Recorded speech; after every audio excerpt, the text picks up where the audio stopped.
नमस्कार मित्रों। एक बंदर ने किया एक विधवा को गर्भवती। दोस्तों, चंदनपुर के पास ही एक घना जंगल था जहां तरह तरह के पशु पक्षी वास करते थे। इस जंगल के किनारे पर एक छोटी सी झोपड़ी में एक विधवा स्त्री सावित्री रहती थी। सावित्री की उम्र लगभग 25 वर्ष थी। उसका पति 1 वर्ष पहले ही एक भयानक बीमारी के कारण चल बसा था। सावित्री के पास अब कोई सहारा नहीं था। वह जंगल से लकड़ियां इकट्ठा करके और गांव में कुछ सिलाई बुनाई करके अपना जीवन यापन कर रही थी। सावित्री सुंदर थी, लेकिन उसकी आंखों में एक गहरा दुख समाया रहता था। गांव के लोग उसकी सुंदरता के पीछे उसके अकेलेपन का उपहास भी करते थे, पर सावित्री ने कभी किसी बात का बुरा नहीं माना। उसके लिए अब जीवन का अर्थ बस रोज की आवश्यकताओं को पूरा करना और किसी तरह दिन काटना भर था। एक दिन सावित्री जंगल में लकड़ियां इकट्ठा कर रही थी कि तभी पास के पेड़ से एक बड़ा सा बंदर नीचे उतरा और उसके सामने आकर बैठ गया। सावित्री उसे देखकर थोड़ा डर गई, लेकिन बंदर ने कोई आक्रमण नहीं किया।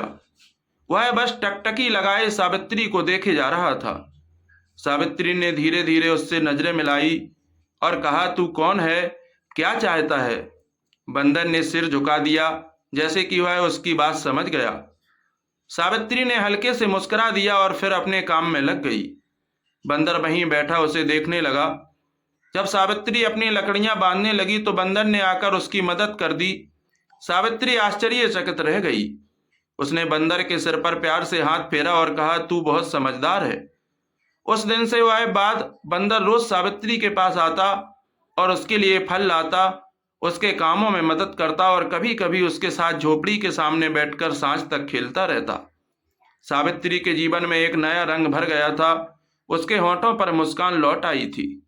समय बीतता गया और सावित्री और बंदर के बीच एक अनोखा रिश्ता पनपने लगा। सावित्री जब अकेली होती तो बंदर उसे हंसाने की कोशिश करता। जब वह उदास होती तो उसके पास आकर उसके कंधे पर सिर रखकर बैठ जाता था। सावित्री भी उसे अपने परिवार का हिस्सा मानने लगी थी। एक रात सावित्री अपनी झोपड़ी के बाहर बैठी चांदनी रात का आनंद ले रही थी। बंदर उसके पास ही पेड़ की डाली पर बैठा उसे देख रहा था। सावित्री ने उसकी ओर देखा और मुस्कुराई। तू मेरे साथ हमेशा रहेगा ना? सावित्री ने पूछा। बंदर ने धीरे से उसकी ओर छलांग लगाई और उसके पैरों के पास बैठ गया।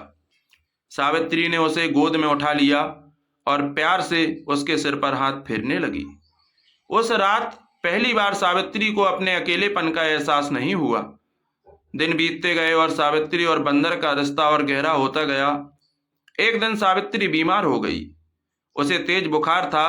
वह झोपड़ी में लेटी थी और बंदर चिंतित होकर उसके पास बैठा हुआ था। उसने जंगल से कई तरह के फल लाकर सावित्री के सामने रख दिए। सावित्री ने मुश्किल से आंखें खोली और धीमे सुर में कहा, तू मेरी इतनी चिंता क्यों करता है?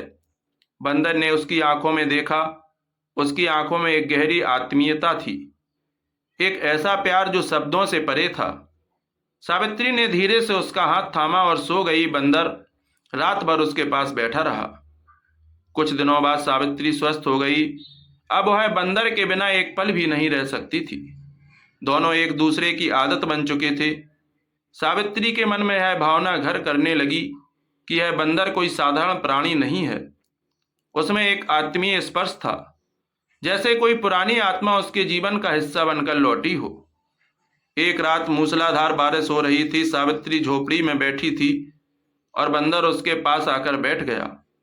बिजली की चमक में सावित्री ने देखा कि बंदर की आंखें गहरी और चमकदार हो गई थीं। सावित्री ने उसके सिर पर हाथ फेरा और कहा, क्या तू हमेशा मेरे साथ रहेगा? बंदर ने धीरे से उसकी गोद में सिर रख दिया। सावित्री की आंखों से आंसू बह निकले। उसे महसूस हुआ कि उसके जीवन में जो रिक्त थी वह अब भर गई है। उस रात उसने बंदर को सीने से लगा लिया और पहली बार उसे एक अजीब सी आत्मीयता का एहसास हुआ। समय बीता, लेकिन सावित्री को अब अपने शरीर में एक अजीब परिवर्तन महसूस होने लगा। उसे मिचली यानी कि उल्टी आने लगी और उसकी भूख बढ़ने लगी। धीरे धीरे उसका शरीर बदलने लगा। सावित्री ने गांव की दाई से सलाह ली तो दाई ने कहा, सावित्री तू गर्भवती है। सावित्री यह सुनकर अबाक रह गई। उसने दाई से कहा, यह कैसे संभव है, मेरा तो कोई पति नहीं है। दाई ने उसकी आंखों में देखा और कहा, पर यह सच है। सावित्री उलझन में पड़ गई। उसे याद आया कि रात जब उसने बंदर को अपने पास सुलाया था, उसके मन में एक विचित्र शांति और आत्मीयता का एहसास हुआ था। क्या यह संभव था कि बंदर उसकी कोप का कारण हो सकता है? यह सोचकर वह डर गई और उलझन में पड़ गई। सावित्री अब हर दिन बंदर को देखती। अब उसके मन में भय और संकोच था। बंदर पहले की तरह ही सावित्री के आसपास घूमता रहता, उसकी मदद करता, पर सावित्री के मन में अब कोई प्रश्न उमड़ने लगे थे। क्या यह प्रेम था? क्या यह कोई चमत्कार था या फिर कोई अभिशाप? क्या बंदर वास्तव में एक साधारण प्राणी था या फिर कोई देवता? सावित्री इन प्रश्नों से घिरी हुई थी, लेकिन उसके पास कोई उत्तर नहीं था। सावित्री अब गहरे द्वंद्व में थी। गर्भ ठहरने लगा, कोई साधारण बात नहीं थी। गांव में यह खबर धीरे धीरे फैलने लगी कि सावित्री गर्भवती है। गांव की औरतें और आदमी उसके बारे में तरह तरह की बातें करने लगे। एक विधवा के गर्भवती होने पर क्या मतलब है? किसका पाप है? यह कहीं जंगल का कोई राक्षस तो इसके सपनों में नहीं आया? सावित्री इन बातों से परेशान थी। वह जानती थी कि उसने किसी पुरुष के साथ कभी कोई संबंध नहीं बनाया था, फिर भी यह गर्भ, यह कैसे संभव था? उसे बार बार वही रात याद आती थी जब मूसलाधार बारिश के बीच उसने बंदर को अपनी गोद में सुलाया था। उसके बाद ही उसके शरीर में यह बदलाव शुरू हुए थे। एक दिन सावित्री झोपड़ी के बाहर बैठी थी। बंदर पास ही एक पेड़ की डाल पर बैठा उसे देख रहा था। सावित्री ने उसकी ओर देखा और कहा, क्या तू जानता है कि मेरे साथ क्या हो रहा है? बंदर ने टकटकी लगाकर उसकी आंखों में देखा। उसकी आंखों में वह गहरी चमक थी जो उस रात थी।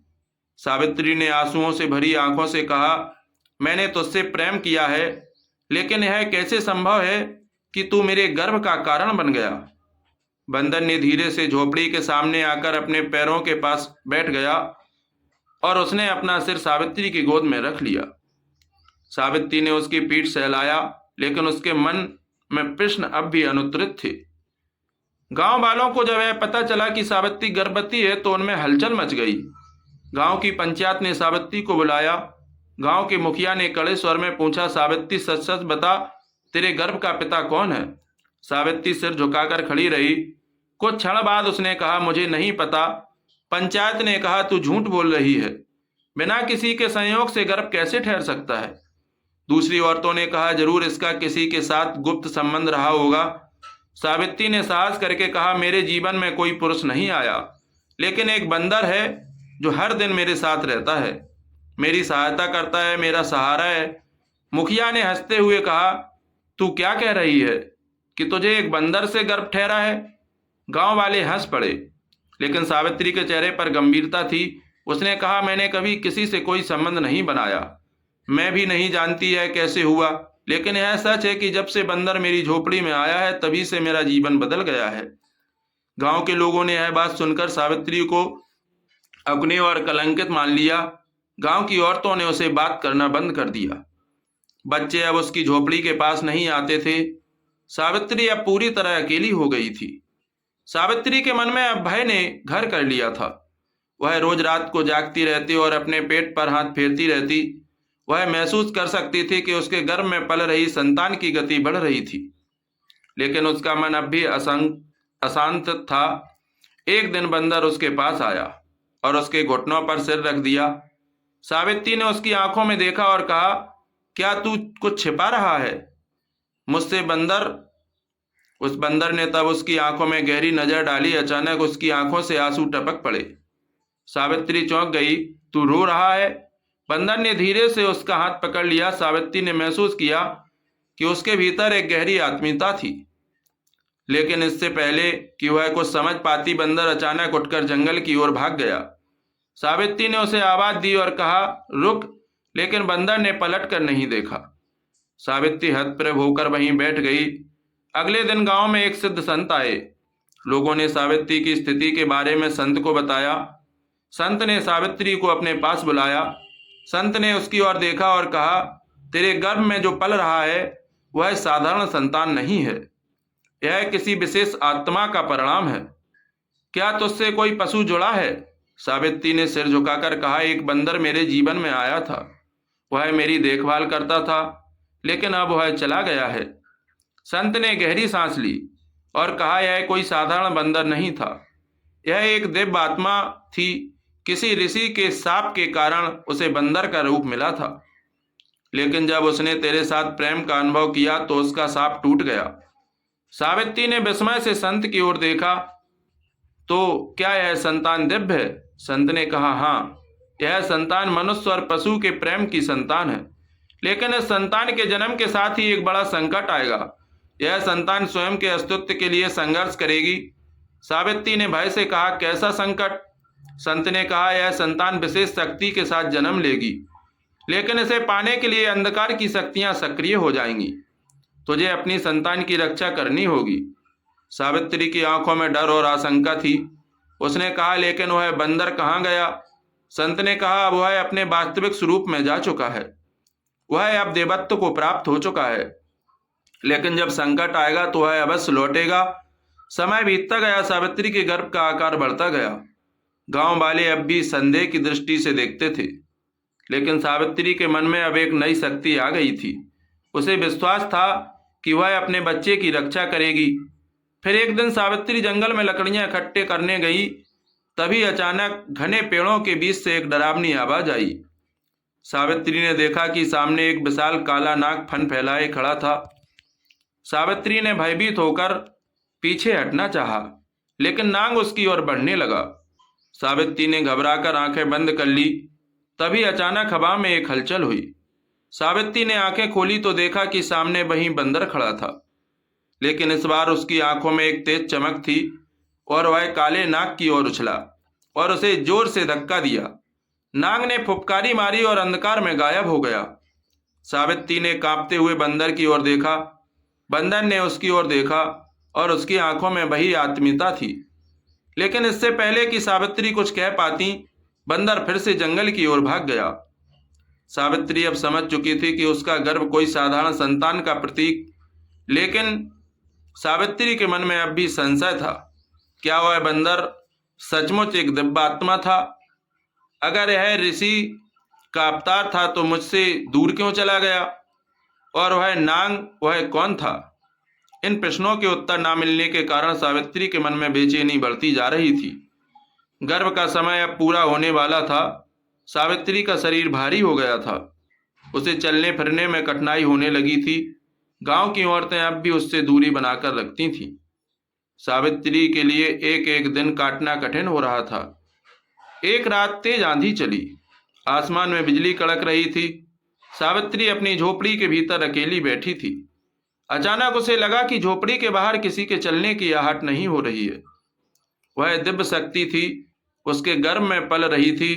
बंदर का अचानक प्रकट होना और नाग से उसकी रक्षा करना इस बात का प्रमाण था कि कुछ बड़ा घटित होने वाला है। सावित्री ने दरवाजा खोला तो देखा कि एक काले कपड़े में लिपटा हुआ एक व्यक्ति उसकी झोपड़ी के सामने खड़ा था। कौन हो तुम? सावित्री ने डरते हुए पूछा। वह व्यक्ति धीरे धीरे उसकी ओर बढ़ा और उसके एक हाथ में एक लंबा त्रिशूल था। उसके चेहरे पर एक अजीब सी चमक थी, लेकिन उसकी आंखों में क्रूरता झलक रही थी। तूने जो गर्भ धारण किया है वह साधारण गर्भ नहीं है, वह शक्ति का प्रतीक है। मैं उसे लेने आया हूं। सावित्री ने पीछे हटते हुए कहा, कौन हो तुम? उस व्यक्ति ने ठहाका लगाते हुए कहा, मैं राक्षस कालकेतु हूं। जिस दिव्यात्मा ने तुझे गर्भवती किया है वह मेरे शत्रु का अवतार है। उस संतान को जन्म लेने से पहले ही नष्ट कर देना होगा। उसे जन्म लेने दिया तो सृष्टि का संतुलन बिगड़ जाएगा। सावित्री कांपने लगी। उसने अपने गर्भ पर हाथ रखा और कहा, तुम मेरी संतान को नुकसान नहीं पहुंचा सकते। कालकेतु ने जोर से ठहाका लगाया और कहा, मुझसे बचना असंभव है। वह सावित्री को और बढ़ा ही था कि तभी जंगल के भीतर से एक गर्जना सुनाई दी। सावित्री ने देखा कि अंधेरे में दो चमकीली आंखें चमक रही थीं। एक काले बादल की तरह कोई आकृति सामने आई। यह वही बंदर था। बंदर ने एक छलांग लगाई और सीधे कालकेतु के सामने आ खड़ा हुआ। उसकी आंखों में अग्नि जल रही थी। उसके शरीर से प्रकाश की किरणें फूट रही थीं। काल केतु ने त्रिशूल उठाया और बंदर की ओर चल दिया। बंदर ने जोर से गर्जना की और काल केतु पर छलांग लगाई। दोनों के बीच भीषण युद्ध छिड़ गया। सावित्री भयभीत होकर अपनी झोपड़ी के द्वार पर खड़ी सब कुछ देख रही थी। बंदर ने अपनी पूंछ से काल केतु के त्रिशूल को जकड़ लिया और उसे हवा में उछाल दिया। काल केतु ने क्रोध में आकर बंदर पर प्रहार किया, लेकिन बंदर ने बड़ी फुर्ती से बार को टाल दिया। अचानक बंदर ने काल केतु के सीने पर जोरदार प्रहार किया। काल केतु जमीन पर गिर पड़ा और दर्द से चीखने लगा। तभी आकाश में बिजली कड़की और एक दिव्य प्रकाश फैला। काल केतु का शरीर जलने लगा और वह धुएं में बदलकर अदृश्य हो गया। बंदर ने सावित्री की ओर देखा। उसकी आंखों में एक गहरी शांति थी। सावित्री ने डरते हुए कहा, तू कौन है? बंदर ने धीरे से उसकी ओर बढ़कर उसकी हथेली थामी। तभी बंदर के शरीर से एक दिव्य प्रकाश फूटा और वह एक सुंदर युवक में बदल गया। सावित्री हतप्रभ रह गई। उसके सामने एक सुंदर दिव्य युवक खड़ा था। उसके शरीर से तेज श्वेता झलक रहा था। उसकी आंखों में करुणा और प्रेम की गहराई थी। साधारण बंदर नहीं था। सावित्री ऋषि अत्रि का पुत्र हूं, बंदर ने कहा। मेरे ऊपर श्राप था, जब तक मैं स्त्री के प्रेम की परीक्षा नहीं दूंगा तब तक मुझे पशु योनि में रहना पड़ेगा। सावित्री ने हैरानी से पूछा, फिर तूने मुझसे प्रेम क्यों किया? उस युवक ने कहा, क्योंकि तेरा प्रेम निश्चल और निस्वार्थ था। तूने मुझसे बिना किसी लालच के प्रेम किया। यही कारण है कि मेरा श्राप समाप्त हुआ। लेकिन अब एक नई परीक्षा सामने है। सावित्री ने चौंक कर पूछा, कैसी परीक्षा? युवक ने कहा, तेरे गर्भ में पल रही संतान कोई साधारण संतान नहीं है। वह सृष्टि के संतुलन का प्रतीक है, लेकिन कालकेतु के साथ ही अब भी सक्रिय है। वे उस संतान को जन्म लेने से रोकने की कोशिश करेंगे। तुझे इसकी रक्षा करनी होगी। सावित्री ने युवक का हाथ थामा और कहा, लेकिन तूने मुझे अकेला क्यों छोड़ दिया था? युवक ने कहा, मैंने तुझे इसलिए छोड़ा ताकि तेरा प्रेम सच्चा साबित हो सके। मैं जानना चाहता था कि तू मेरे बिना भी अपनी संतान की रक्षा करेगी या नहीं, और तूने साबित कर दिया कि तू सच्ची संगनी है। सावित्री की आंखों से आंसू बह निकले। उसने युवक को सीने से लगाकर कहा, मैं तुझे कभी जाने नहीं दूंगी। युवक ने कहा, अब मैं तुझे कभी छोड़कर नहीं जाऊंगा, लेकिन तेरे गर्भ की रक्षा के लिए मुझे एक बार फिर अपने दिव्य स्वरूप में जाना होगा। मैं तब लौटूंगा जब तेरे और तेरे गर्भ के जीवन पर खतरा मंडरा आएगा। सावित्री ने घबराकर कहा, लेकिन अगर तू चला गया तो मैं अकेली कैसे रहूंगी? युवक ने उसके चेहरे को दोनों हाथों में लेकर कहा, तेरे मन में जो शक्ति है वह तेरी रक्षा करेगी। मैं तेरे साथ सदा रहूंगा, भले ही तू मुझे देख ना सके। युवक ने धीरे से सावित्री का एक हाथ छोड़ा, फिर से एक तेज प्रकाश में बदलकर बंदर के रूप में लौट आया। बंदर ने सावित्री की ओर अंतिम बार प्रेम से देखा और जंगल की ओर दौड़ गया। सावित्री वहीं बैठी रही और उसके मन में भय और प्रेम दोनों का मिश्रण था। वह जानती थी कि जो संतान उसके गर्भ में पल रही थी वह अब केवल उसका भाग्य नहीं थी, वह संतान सृष्टि के भविष्य की रक्षक थी। सावित्री के गर्भ का समय पूरा हो रहा था। उसके शरीर में हलचल बढ़ने लगी थी। गांव के लोग अब भी उसे शंका की नजरों से देखते थे, लेकिन सावित्री के मन में अब कोई भय नहीं था। उसे विश्वास था कि उसकी संतान का जन्म एक दिव्य उद्देश्य के लिए हो रहा है। एक रात सावित्री को सपना आया। उसने देखा कि एक गहरी गुफा के भीतर एक बड़ा काला नाग उसकी संतान को निगलने की कोशिश कर रहा है। तभी अचानक एक तेज रोशनी हुई और एक सुनहरा बंदर उस नाग पर टूट पड़ा। नाग ने जोर से फुफकार मारी और अंधकार में गायब हो गया। सावित्री ने उस बंदर की ओर देखा तो वह एक सुंदर युवक में बदल गया। युवक ने सावित्री की ओर देखा और कहा, समय आ गया है, तुझे अपने भाग का सामना करना होगा।